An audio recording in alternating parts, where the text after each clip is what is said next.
that in respect of entry-level employees, you know why I'm asked to do all at once? Because most of the guys have been pitched up and they want to make up time. And I was the only fool that was prepared to deal with no proposals. That's why you didn't, Mr. Mpianda. But I'm going to do it now. I'm dead scared while I'm doing this. This is what I look like when I'm scared. In respect of entry-level wages, we say that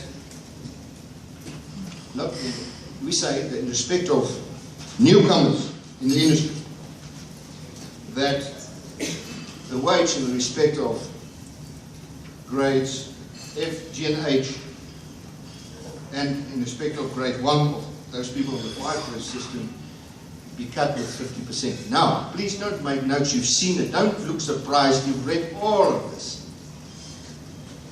Be cut with 50%.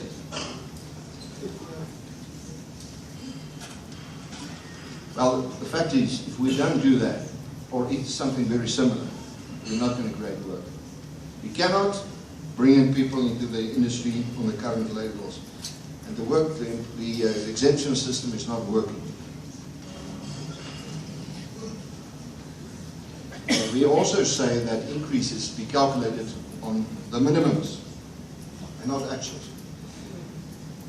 Ladies and gentlemen, I tell you today that our labour law dispensation in South Africa, and I'm talking broadly now, has got a downward impact on wages.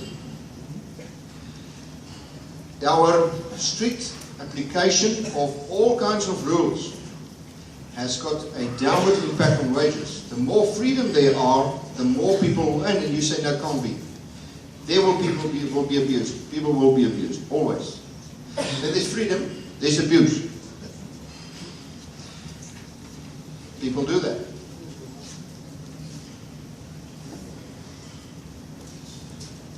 When employers can no longer reward high-performing employees because of the fact that wages and increases are given on actuals.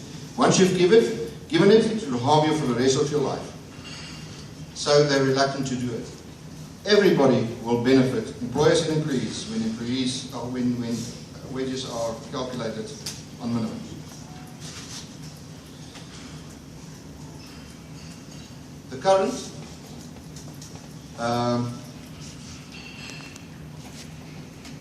exemption policy is not functioning properly. No. That is a complete understatement. The system is completely dysfunctional.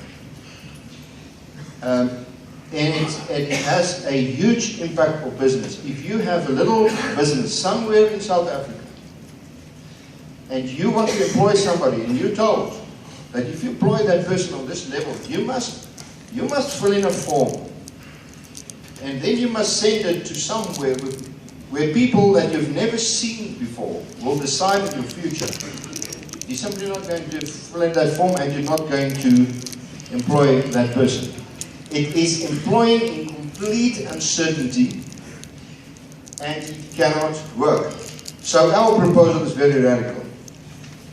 Are you ready for this one? Look, until now, the council has had the right to receive an application and to say no. Why? Well, no.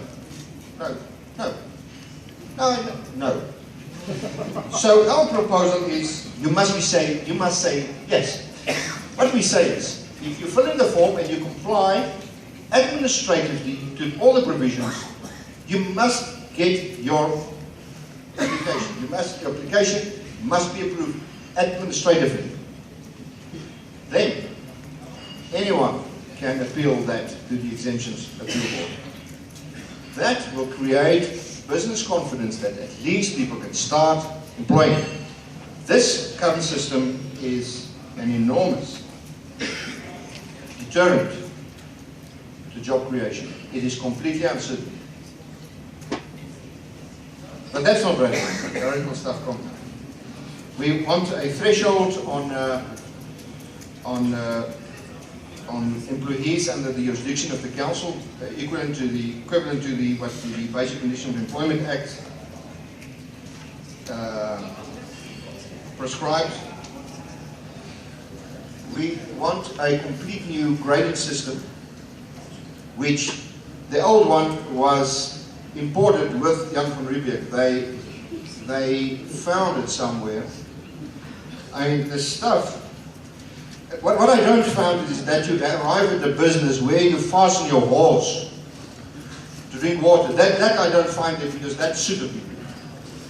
I mean, we've moved years beyond this thing, and it is harming employees. We must have a system where people are encouraged to improve themselves and then financially benefit. We have raised that. We've kind of work that currently is not reflected in that thing. The whole structure of that thing is outdated.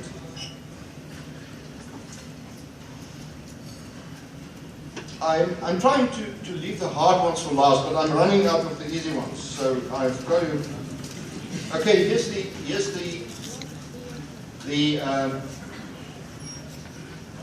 okay, I've got three left. I've said that, we said NEASA is saying that,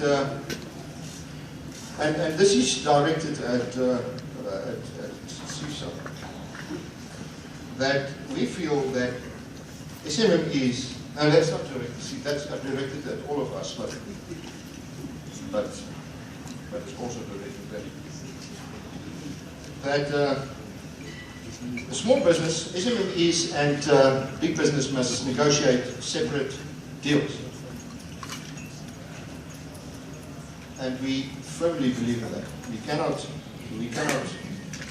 the current arrangement of big business making deals, being enforced on us, just do not work for us. End of story. Now what does it mean? Well, I thought, I've read CISA's proposals and I can identify with all of it. There might be nuance differences, but I can identify with all of it. In fact, if I knew that they were to give it, I would not have done the trouble to do ours. I would just initial theirs or telling them I support them.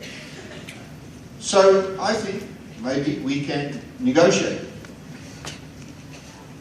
in the same room. But what happened yesterday, I'm very scared. I don't know whether we can. Mr. Facilitator, perhaps that's your first job. To convince us that we can, but perhaps they tell you not to even try to convince us, then we will settle. We're not going to, let's be frank, if CISA and NEASA are going to do deals, don't create the impression that we're in it. And I love you very much, Richard.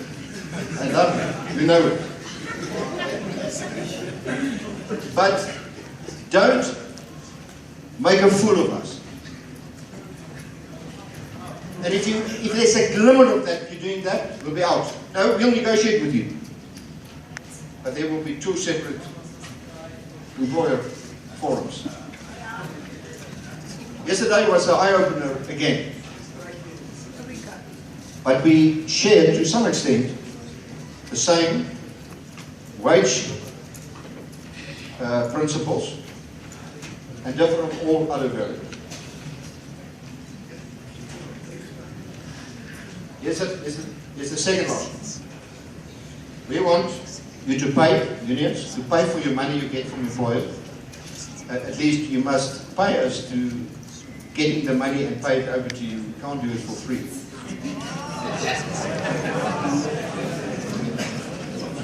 Well, you know, you think it's strange, but if you get a bank statement, the first item on your bank statement said banking costs, admin costs. I want you to open negotiations with the banks and say they must do all of this for free. Well, it might be so in future because the banks might be nationalized, and then it might be free. Although I don't exactly know how that will work. I don't know how does a nationalized bank actually work. I've never seen a nationalized bank. Why have I never seen a nationalized bank? Because there is no such thing as a nationalized bank. There's no bank. The last one. This is the one where Wishy will help me out of the building. We want the LFB arrangement to be scrapped. It is an arrangement that we feel is simply not good for us. We want to replace it with a productivity arrangement between employers and the employees. If employers say, no, we do not want a productivity arrangement, well, then you pay the other. But if you do a bit of trouble to determine whether your employees are doing good, we need to get South Africa working again. We've got an extremely black working culture, and I'm not referring to you. South Africa has a bad working culture. I'm not referring to you employees. All over. Now that's not going to make South Africa rich. We cannot compete with the Chinas.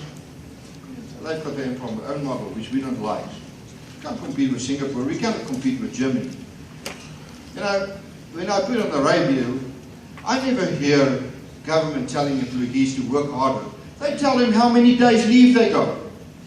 You have 15 days leave. You've got sick leave. You've got...